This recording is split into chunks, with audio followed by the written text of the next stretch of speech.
Bibliophiles of the internet, today I'm back to bring you my September wrap-up. September was a very busy month, as you might have seen. In case you missed it, I hit up the Sunbearer Trials book tour, and I also went to a Latine romance panel as well. I made vlogs for both of those events, and you should check them out when you get a chance. I'm also a year older since you last saw me, so I think that's pretty cool of me if I do say so myself. I also got a new camera for my birthday. I don't know if it looks different. It should, but you know, figuring out settings, configurations, all that fun stuff takes some time, so I hope it's at least passably okay. With all that said, let's get into the books I read in September, starting with Dead Flip by Sarah Farazan. I was sent a finished copy of this book by Algonquin Young Readers as part of an Instagram collaboration type thing. I'm actually quite proud of the editing I did on that photo, so I will also include that down below in case you want to show it some love, as you should. This is a historical, paranormal YA story told in dual timelines set in both the 80s and 90s about a group of friends, Corey, Maz, and Sam, who are inseparable as kids. But their friend group splinters when Sam mysteriously disappears, and the whole town, along with Corey, believes him to be dead. But Maz suspects that he might have been sucked into a supernatural pinball machine at their favorite arcade. The story picks up 5 years afterwards in 1992 when Corey and Maz are no longer speaking, but they're thrust back together when Sam mysteriously reappears, and he has not aged a single day since the moment he left. Content warnings for some mentions of animal and pet death, bullying, some racist comments, and mentions of parental abandonment. In terms of representation, Maz is Persian American and Corey is a closeted lesbian. I think this book is very clearly geared towards fans of Stranger Things, that much is obvious, and I think it does a pretty good job of showcasing those retro vibes and delivering on its spooky, unsettling premise. There were some really shocking, twisty moments in here that definitely left me questioning my decision to read this before bed. I think the mystery is one of the stronger parts of the story because even though Sam appears to be the same person as he was, there's something off about him. There's a sinister force lurking beneath the surface, and as a reader, you just want to figure out what that is. Thematically, the story is also compelling because it's exploring these questions about friendship, its power, and its limitations. It's asking whether it's possible for this fractured friend group to make their way back to each other, or has time and circumstance simply changed their ability to relate to each other too much? Besides the spookiness and the mystery and that haunting feeling of being possessed or hunted, what stood out to me the most was how this story interrogates nostalgia. Whether nostalgia is something we can trust, or whether its familiarity is something that should be questioned, especially in relation to how we might use nostalgia to define ourselves.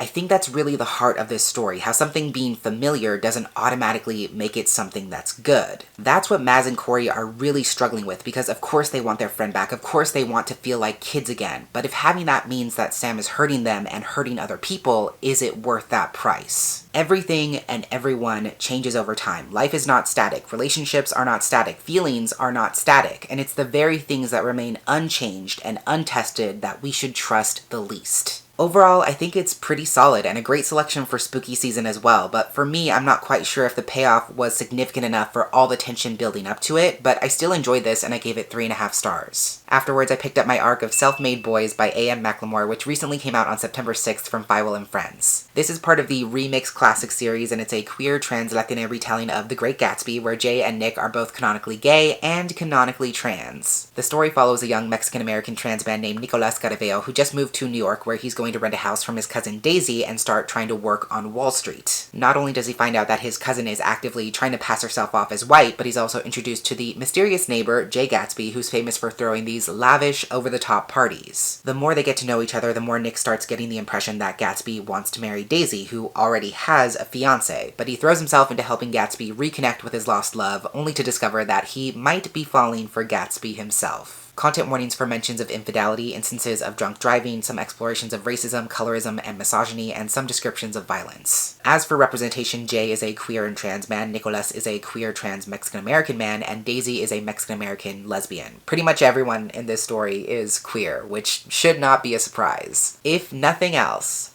this extraordinary book proves that A.M. McLemore can do literally anything they want. Even though the story isn't magical realism, which is what they usually write, I went into it with absolutely no reservations because I trust AM with my life. And let me tell you, that trust was not misplaced. The best word I can think of when summarizing the story is to say that it's tender. It's so soft and hopeful and beautiful. There were so many moments when I had to put down the book because A.M. McLemore had me edging a complete emotional breakdown. I'm kind of blown away that A.M. McLemore has pulled this off because because they're somehow able to clearly reference the source material and maintain those key moments, themes, and even images, but also transform the story into something completely different. The Great Gatsby is really about the evils of the American dream, the seductive siren's call of wealth that dashes you upon the rocks. It's about tragedy and loss and yearning that goes unanswered, and yet A.M. McLemore is able to create this story about hope and beauty and the necessity of dreams. In many ways, this story is a celebration of all the ways that queer and trans people have always existed throughout history, the ways of living and moving through the world that we've adopted for ourselves, not only out of safety, but out of a desire for belonging and empowerment on our own terms. It's such a good reframing of The Great Gatsby. Even the title is playing within that complexity because the story is both challenging that concept of what it means to be a self-made man and also affirming the experience of being self-made in relation to transness. Especially in the upper echelons of society, there is this beloved myth about being a self-made success, getting to where you are because of hard work and nothing else. But that concept is fundamentally untrue by definition, not only because systems of power exist, but because no human goes through the world without being taught, supported, or even affected by other people. To be self-made boys in the way that Gatsby and Nick are is quite different because it acknowledges the community around them that protects them, loves them, sees them, and gives them the tools they need to be themselves. They're self-made not because they created themselves in isolation, but because they had to learn all these ways of moving through the world that were not intended for them, but that they claim for themselves regardless. That beauty of community is everywhere in this story. It's even in how Gatsby is taking Nick under his wing to teach him the right words to say, the right things to wear, the right way to hold himself so that he passes. Again, it's just a brilliant reframing of that almost mentorship-like dynamic. As I said, I just think it's a tremendous feat that A.M. McLemore is able to take this story that's about tragedy, loss, and despair, that's about Gatsby clinging onto this dream that will never ever come true, especially given how the original ends, and how they transform that into a story about the necessity of hope and joy. It's about the necessity of dreaming not only for yourself, but for others. It's about how dreams mean that you see a version of yourself in the future that is deserving of happiness, and how no matter what, we should continue fighting for those things. The T for T romance is also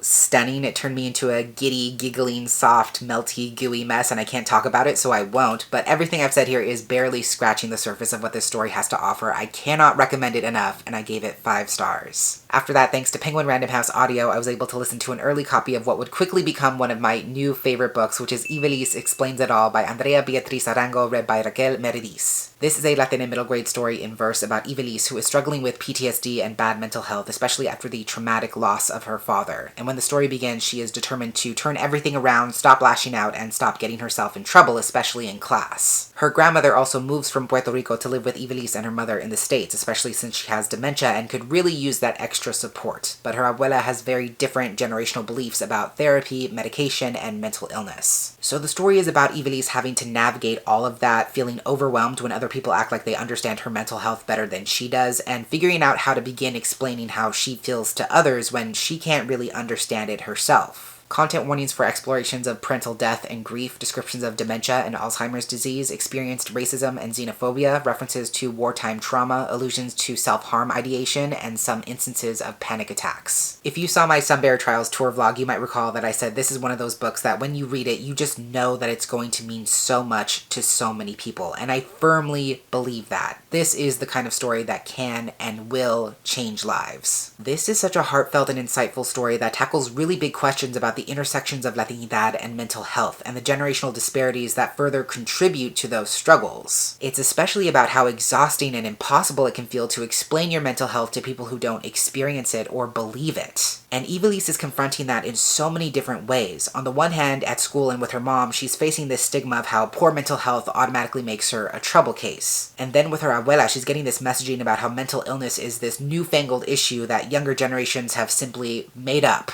It's so exhausting for Ivelisse to not only experience the depression, anxiety, and PTSD that she's going through, but then it's almost impossible for her to convey that experience to the people around her who think that just because she's a kid, they should have more of a say in her mental health than she does. In so many many ways, this story is about gaining and exercising a sense of agency, even when it doesn't go the way we want it to. It's about learning how to better love ourselves and the people around us, and it's about learning how to express emotions in healthy ways. And I think what's so great about it is that Ivelisse' mental health journey is not a linear one. It's not about going through a bad thing, taking meds, going to therapy, and then everything falls into place, but rather how all these different facets of her emotional and mental health are an ever-changing, ongoing process. She's actually already in therapy and on meds when the story begins. She already has a documented history of mental illness, and you see how that both works for her and against her sometimes. It's good because it means that her mom takes it seriously and she has these established resources, but it's also bad because it creates this misconception that there's a perfect fix. I feel like this story is really about how it's so scary and feels impossible sometimes to let people really see what you're going through, but how it's so much more exhausting and draining to try and shut people out and put up this pretense that everything's okay when it's not. I just love that this story is about a family reckoning with loss, with fear, with mental and physical health, but also about them learning how to better love and support each other even through the unpredictability of life.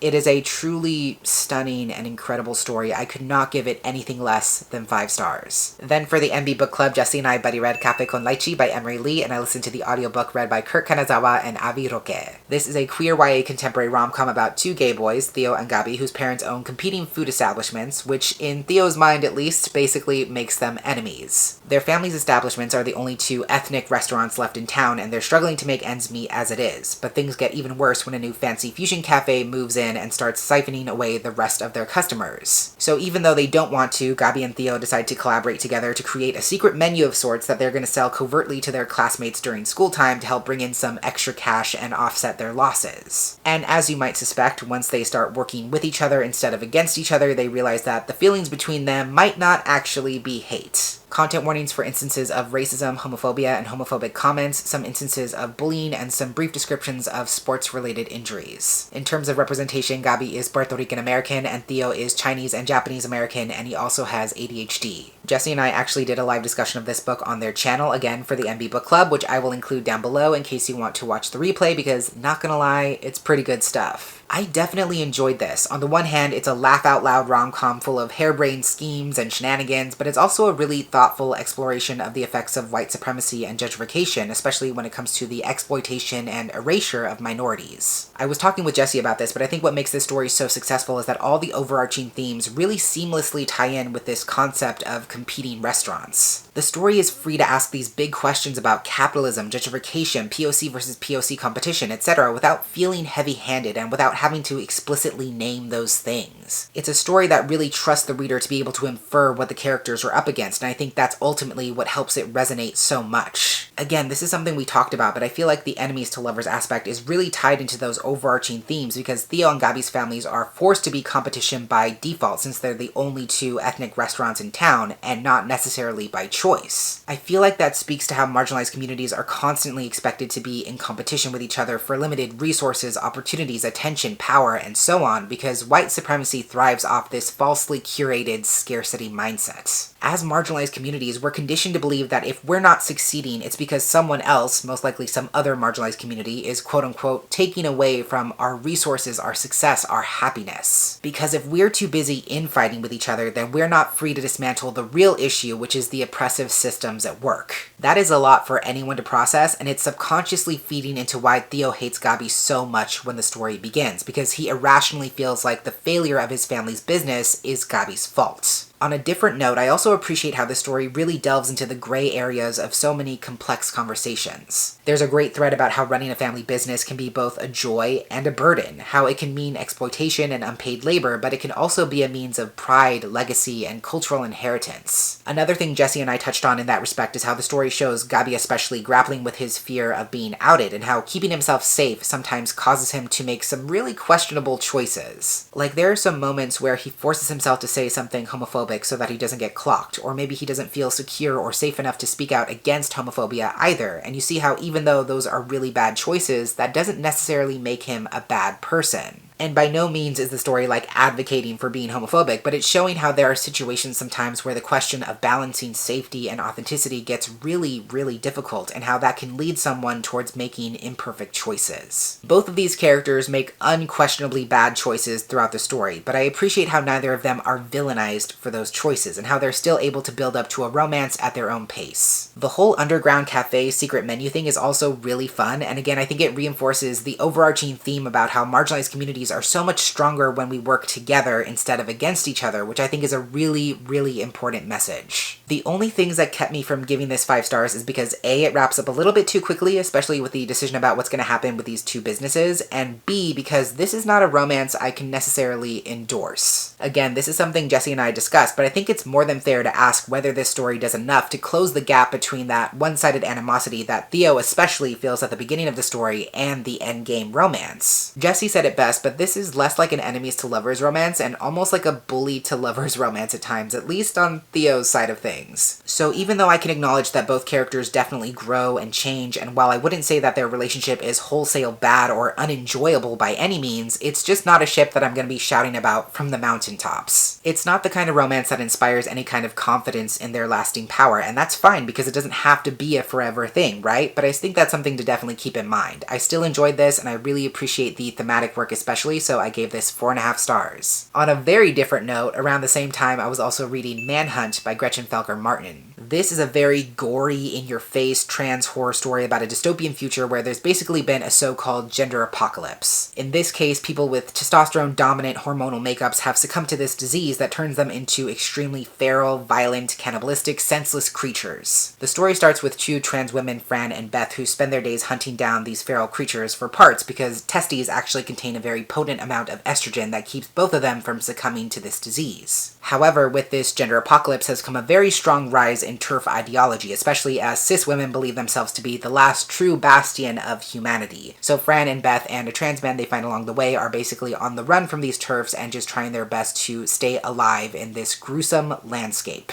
Before I get into the detailed list of content warnings, the shorthand is basically that this book contains any and all horrible things you can think of in relation to bodies and in relation to transness. So content warnings for transphobia, transphobic slurs, dead naming, and explorations of TERF ideologies and white supremacy, some cannibalism, gore, body horror, graphic injury, and graphic violence, death, executions, and reference to suicide and self-harm, instances of rape, medical trauma, fat phobia, and explicit sexual content. I rarely put any stock in blurbs because I know they're just a marketing tool, but Carmen Maria Machado described the experience of reading this book as being like tonguing a live wire, and I would say that's pretty accurate. This book is intense. It is in your face. It does not step off the gas from start to finish. And what I always tell people about this book is that it does not care about your comfort. It does not care about your feelings. So if you're down to read a story that's just messy, disgusting, filthy, chaotic, horrific, and violent, and that just revels and almost reclaims all of those things in a very like fly your freak flag kind of way, then you should read this. If you're not cool with being uncomfortable,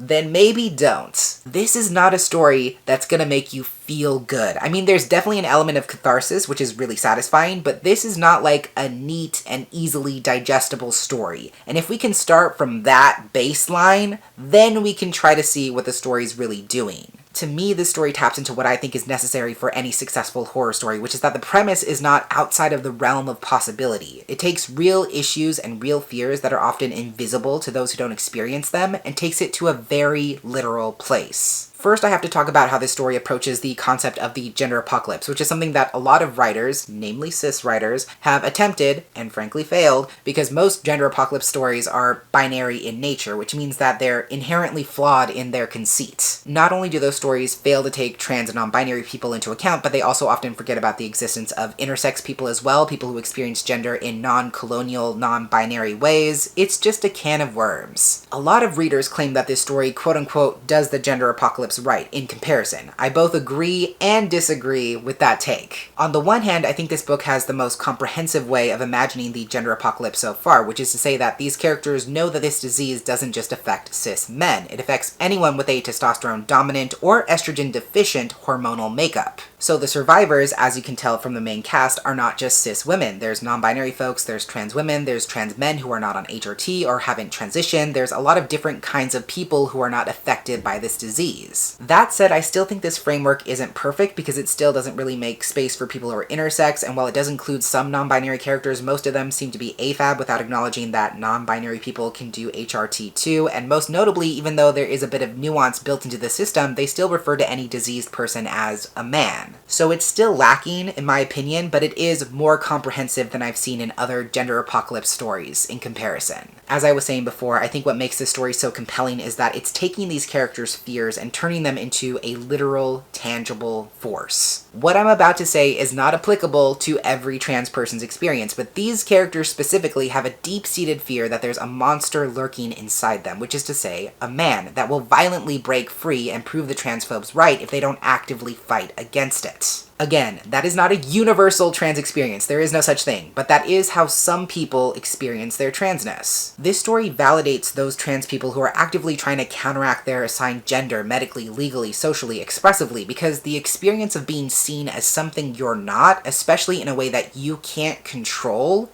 is horrific. So that's what adds to the tension of the story, because it's not only a matter of life and death trying to get away from these feral creatures, but also about trying not to become them. And that goes back to that loss of control, which when you think about it is part of what an apocalypse is. I think a lot of cis people don't understand how terrifying and exhausting it is to be trans, because not only does it take a tremendous amount of resolve to begin advocating for yourself in the first place if you ever get to that point, but then there's always the chance that what you do, again, medically, legally, socially, expressively, is ultimately not your choice to make. It is traumatizing to know that there are ways for you to live as yourself that are out of your reach because of choices, be they legal, social, safety related, etc., that you don't actually get to make. All of that to say, the premise of this story explores that fear, that sense of helplessness, by making detransition, in a sense, into a violent and dangerous disease. It was kind of interesting to read this book in the same month as Self-Made Boys, not only because they could not be more different, but because they're almost exploring two different extremes of the same spectrum, in a sense. Self-Made Boys is about all the ways trans people have survived throughout history against the odds, and it does that in a very beautiful, hopeful way. And even though this is a much more bleak, gritty, desperate, gruesome story,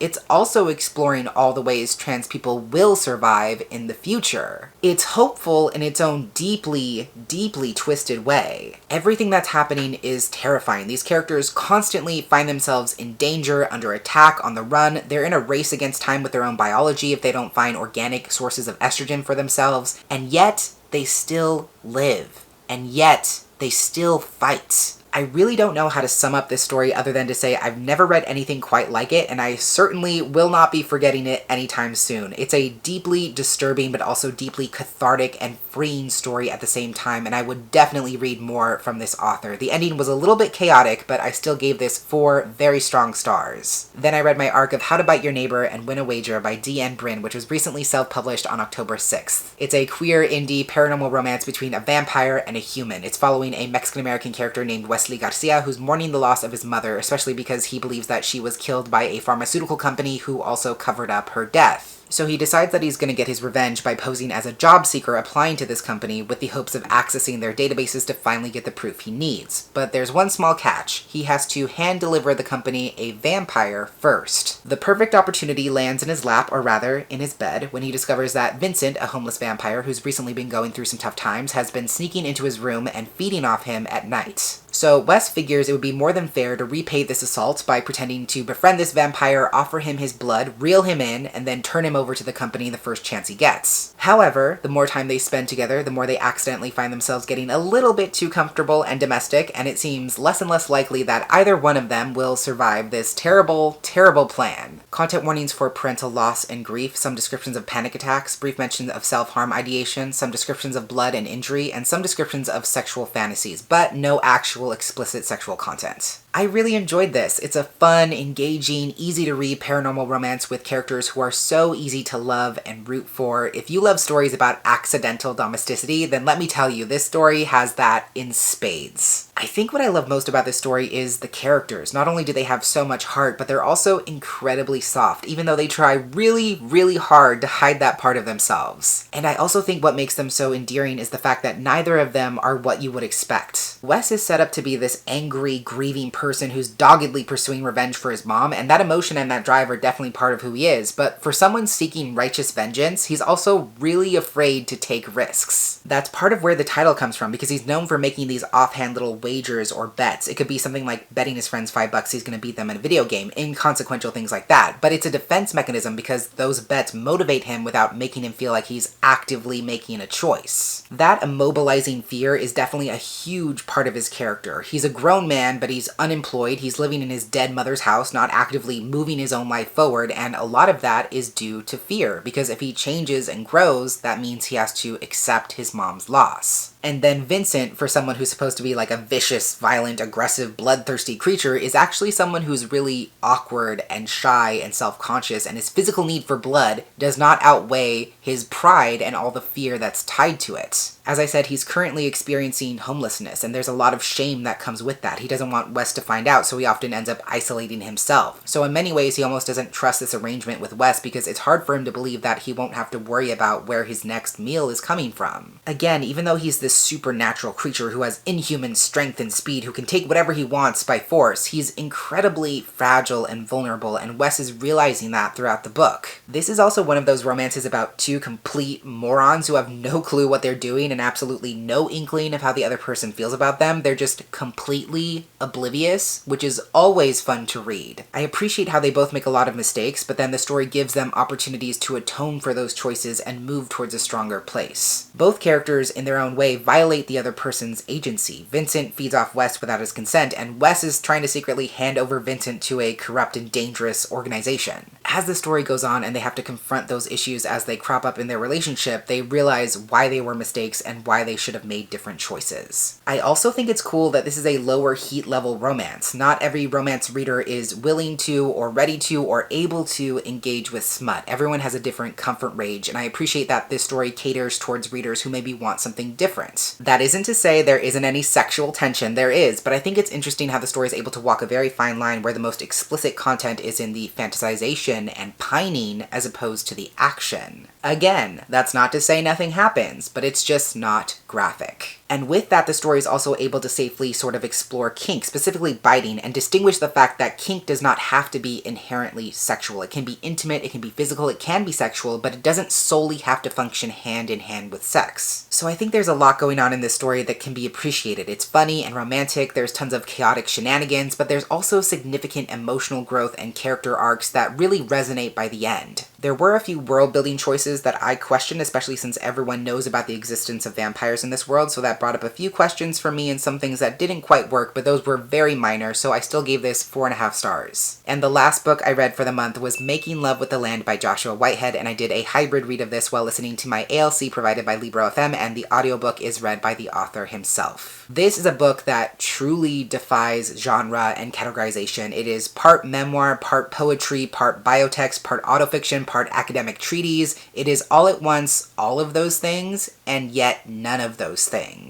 It's a collection of essays about Joshua's experiences as a two-spirit indigenous author and scholar, how he understands and reckons with the act of writing nonfiction, and the impact of truth-telling through a medium and lens that is inherently Western and colonial in a way that most people fail to recognize. Content warnings for reported transphobia, homophobic slurs, and anti-indigenous sentiments, some references to animal death, brief descriptions of rape, mentions of suicide, anxiety, depression, and self-harm, explicit descriptions of eating disorders, explorations of grief, and some explicit sexual content.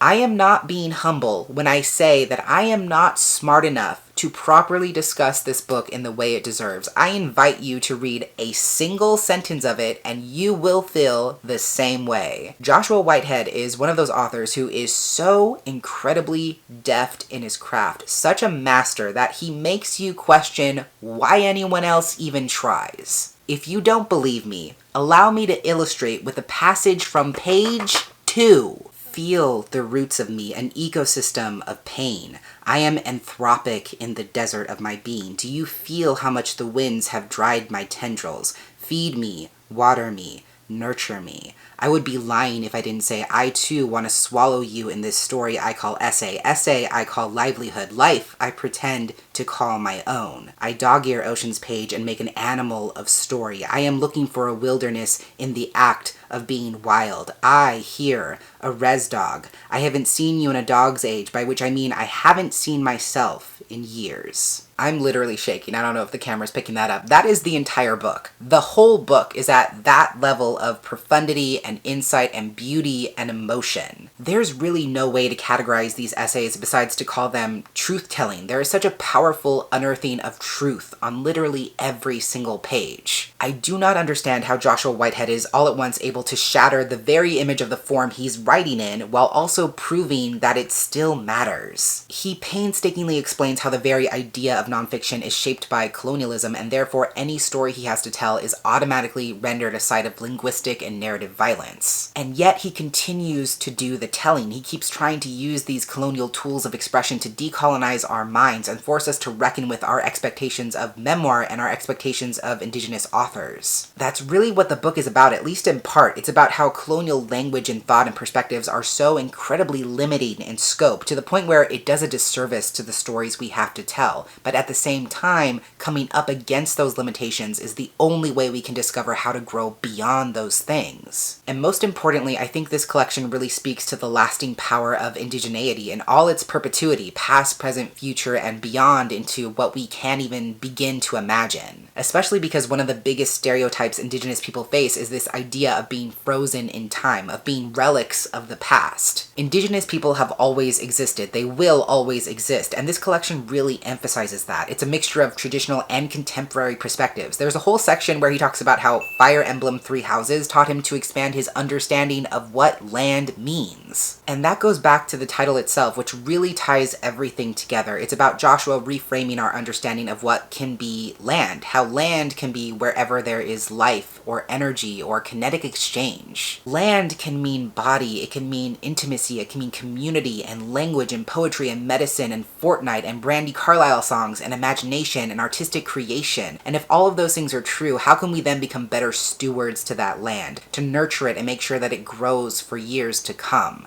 How do we make love to those parts of the world and of ourselves? This is a truly incredible piece of work. It reflects back some really hard truths and realities with a sense of honesty and awareness that few pieces of writing can ever master, but it's also hopeful and healing, and it moves the needle in a really, really necessary way. I do not have words enough for this book.